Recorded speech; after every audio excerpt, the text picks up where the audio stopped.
Hello, everyone, and welcome to EnglishPod. My name is Marco. My name is Catherine, and if you've been following along with us recently, you'll know that we have a series about interviewing in English. And so today we have the very last episode of that series. That's right. Today is the last part of our interview series, and we're basically just saying goodbye and doing some other things when you're leaving an interview. It's very important, the things that you say.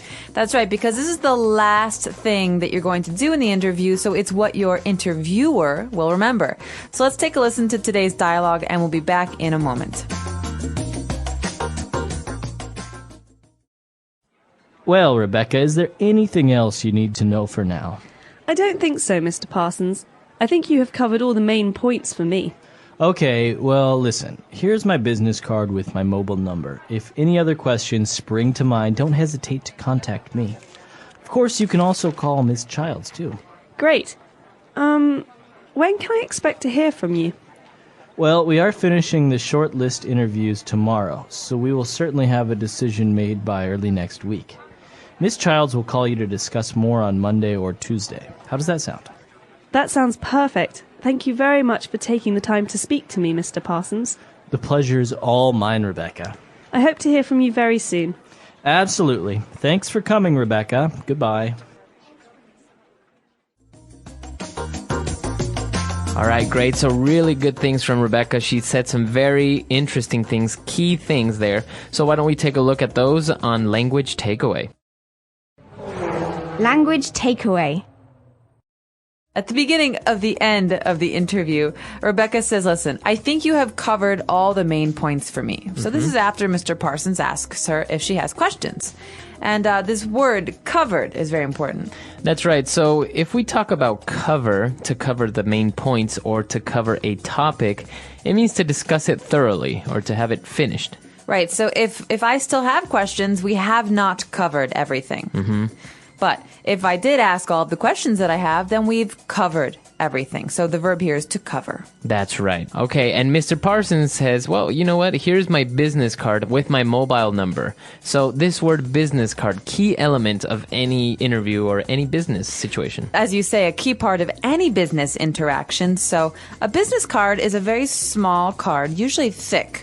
And it has a person's name, job, phone number, and sometimes email address now on the card. So the information can change, but it's a contact card, basically, for one person. That's right. So this is very important to have around, especially in situations like this. Mm-hmm. Okay, and moving on, he also told her that if she has any other questions, to not hesitate and to contact him. This is a very common phrase. Don't hesitate to contact me, or don't hesitate to ask. That's right. So to hesitate means to be nervous about something or to maybe not do it because you're uncomfortable. So, Marco, I want to ask you something, but I'm not sure if I want to ask you. Maybe you'll be angry or... So I'm hesitating. Right. Okay? The verb here is to hesitate. You have doubts. I have doubts. And so he says, don't hesitate to contact me. That means any questions, any issues, please call me. Okay, very good. And Mr. Parsons said that they are finishing the short list of interviews tomorrow. So what does it mean, a short list? Well, a short list is something we talk about during the interview process because the interviewer, so in this case, Mr. Parsons, will have a long list of people who want the job. And maybe after the first interview, he will cut the list down to a very small number of people, 10 or 15. And that is called the short list. So those are the people who did well on the first interview, but who maybe should come back for a second or third interview. That's right. Okay. Very good. So a lot of great things there. Why don't we take a break? Let's go back and listen to the dialogue. Let's see what Mr. Parsons and Rebecca said. And we'll be back with some really good phrases that you can close off an interview with.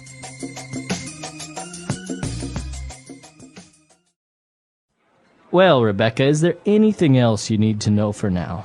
I don't think so, Mr. Parsons. I think you have covered all the main points for me. Okay, well, listen. Here's my business card with my mobile number. If any other questions spring to mind, don't hesitate to contact me. Of course, you can also call Ms. Childs, too. Great. When can I expect to hear from you? Well, we are finishing the short list interviews tomorrow, so we will certainly have a decision made by early next week. Miss Childs will call you to discuss more on Monday or Tuesday. How does that sound? That sounds perfect. Thank you very much for taking the time to speak to me, Mr. Parsons. The pleasure's all mine, Rebecca. I hope to hear from you very soon. Absolutely. Thanks for coming, Rebecca. Goodbye.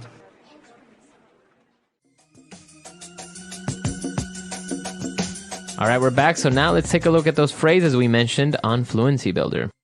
Fluency Builder.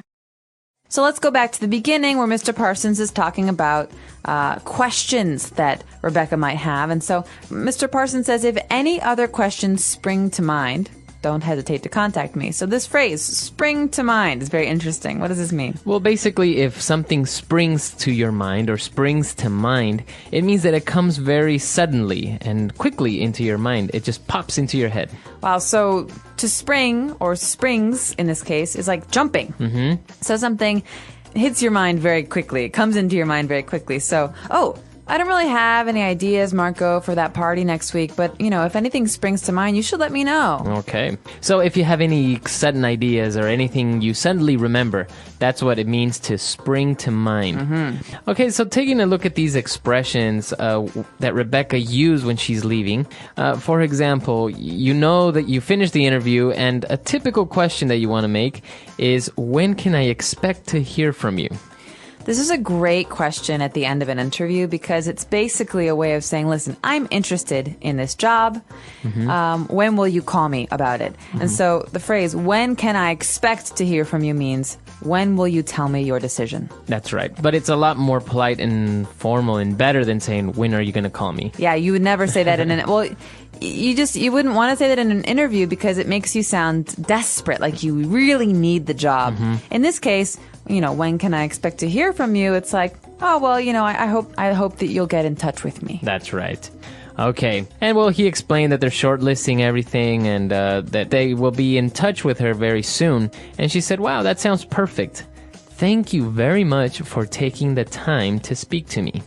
Okay, so this phrase, thank you very much for taking the time to speak to me, is very long. Mm-hmm. But you know what thank you very much means. The key here is for taking the time to do something. Now, what does this mean? What's another way we can use this? It's basically saying thank you so much for giving me an opportunity to talk to you. I know you're very busy and I know you don't have a lot of time.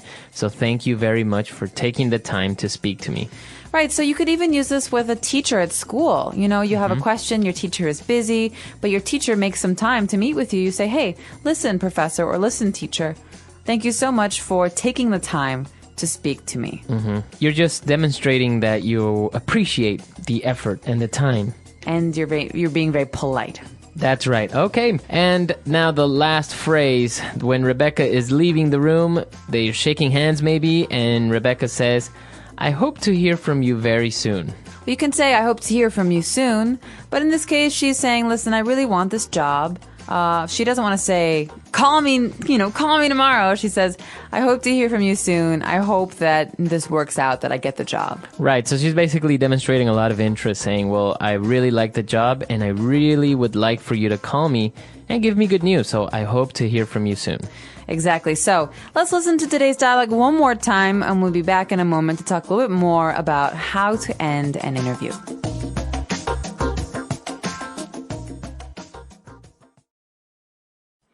Well, Rebecca, is there anything else you need to know for now? I don't think so, Mr. Parsons. I think you have covered all the main points for me. Okay, well, listen. Here's my business card with my mobile number. If any other questions spring to mind, don't hesitate to contact me. Of course, you can also call Miss Childs, too. Great. When can I expect to hear from you? Well, we are finishing the short list interviews tomorrow, so we will certainly have a decision made by early next week. Miss Childs will call you to discuss more on Monday or Tuesday. How does that sound? That sounds perfect. Thank you very much for taking the time to speak to me, Mr. Parsons. The pleasure's all mine, Rebecca. I hope to hear from you very soon. Absolutely. Thanks for coming, Rebecca. Goodbye. So this is a great way of ending an interview. Rebecca did a really good job. And I think there are a couple of suggestions or tips that you would like to give our users. Yeah, well, one of them is don't, at the end of the interview, ask the person if you have the job.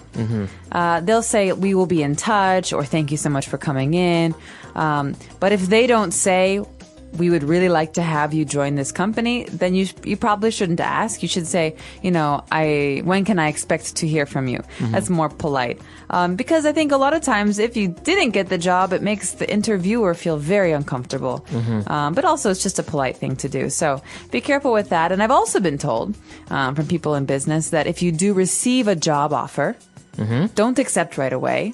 Say, I will think about it and I'll get back in touch with you. Oh, okay. Kind of like a strategy maybe to better negotiate the terms and conditions. Exactly. So you want to take that information, you want to go home, you want to think about it, talk about it with your wife or your husband and decide, is this something I want? And then you can contact the employer. Right. Yeah, I think that's a very good idea. And also, I think it's not a wise thing to call or contact the employer asking if you've got the job or asking if they have any news yet, because I think that can be a little bit annoying. But if they say, we will be in touch on Tuesday, and it's a week later and they never got back to you, send a follow-up. Of course. A follow-up is an email or a letter or even a phone call where you say, listen, I'm really glad I got to meet you today. I hope that we have the opportunity to work together in the future. Please be in touch. Sincerely, and then your name. Kind of like a reminder. It's a reminder, like, I want the job. Here's my information. Let's do this. Or at least if I didn't get the job, let me know that I didn't get it. Yeah, exactly. All right, so a lot of great advice here, great things coming. And we'll be back again with another series. We're going to have a presentation series, so be sure to keep an eye out for that. And if you have any other questions or comments, we're always at EnglishPod.com where you can find us. We'll see you there. Bye, guys. Bye.